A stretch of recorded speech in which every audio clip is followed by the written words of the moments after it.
I had spent decades working to pay off my home. Every mortgage check, every late-night shift, every quiet sacrifice led to that moment. Full ownership of a place that was truly mine. One weekend, I gathered with my family for what I thought would be a simple dinner, filled with conversation and laughter. Instead, a heaviness hung over the table. My brother Mark leaned forward, cleared his throat, and said, "Mom, and I think it's time you sold a house. You could split the profit, and everyone would benefit." I froze. I'd expected disagreements in the past over small matters, but this, it felt bold, almost like an attack on my independence. "Excuse me," I replied, steadying my voice. "This is my home. I worked for it. It's paid in full. I'm not selling." My mother added, soft but firm, "We just think you're being stubborn. The money could help everyone, and you wouldn't lose anything." I listened carefully, realizing they weren't trying to hurt me. They truly believed their idea made sense. Still, it felt manipulative, as though they were attempting to stake a claim on something that belonged solely to me. I left that dinner with my thoughts spinning. How could I protect my home and my independence without tearing the family apart?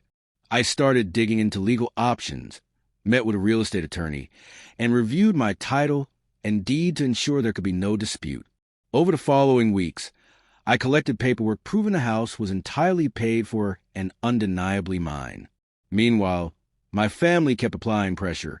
Phone calls, subtle remarks, quiet hints that they knew best about financial decisions. I realized I needed a plan, firm yet calm, something that would secure my home while keeping unnecessary conflict to a minimum. So I invited them back for a weekend visit, presenting it as a family reunion, but I was ready to draw my line. When they arrived, I walked them through the house, pointing out the years of work, the savings and sacrifices that had gone into paying it off. I told them calmly but directly that while I loved them, the house was mine, and any pressure to sell was both inappropriate and unfair. Then I showed them the documentation. Title deeds, mortgage records, final payment slips. The room went quiet. Mark and my mother exchanged uneasy glances, realizing they had no ground to stand on. Their arguments faltered in the face of cold, hard proof. I reminded them one last time. The house was not up for debate. My independence, my finances, and my achievements were not negotiable. In time, they began to accept it. The subtle comments and pressure faded, replaced by reluctant acknowledgement of my resolve. I reflected on what I'd learned.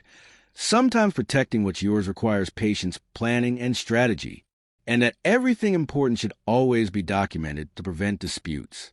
With my home secure, I began to enjoy it fully, gardening, redecorating, inviting friends who celebrated my independence instead of questioning it. I felt a new kind of pride, knowing I had handled a delicate family situation without losing either my values or my home. Occasionally, someone in the family would raise the topic again, but I responded calmly, reminding them the decision was final and legally protected. I realized then that boundaries are necessary, even with loved ones, and enforcing them clearly is a form of self-respect. The house became more than just shelter. It was a sanctuary, a symbol of perseverance and resilience. I even started small renovations, shaping it exactly how I wanted, free of interference. Over time, the tension eased, and my family learned to respect my autonomy, though the lesson came slowly. I came to understand that intelligence, preparation, and patience can turn pressure into opportunity, an opportunity to protect both peace of mind and property. The experience taught me not only about legal safeguards, but also about communication, resilience, and strategy. Later, I hosted my first true housewarming, surrounded by friends and distant relatives, showing off the home that stood for freedom, hard work, and determination. I learned through it all that personal achievements are worth defending, and that calm, strategic action is the strongest defense. Even when challenges come from within your own family, clarity and documentation can protect what you built. In the end, I didn't just secure a house. I secured my independence, my intelligence, and my self-respect.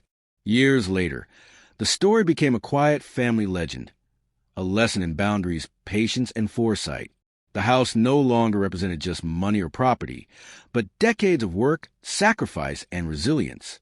Every time I step into the garden or sit on the porch, I'm reminded of what I accomplished, of the pride that can't be taken away.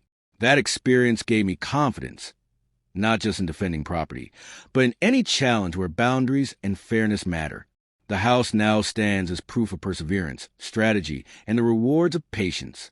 I've shared the story often with close friends, highlighting what I learned about legal preparation, negotiation, and resilience.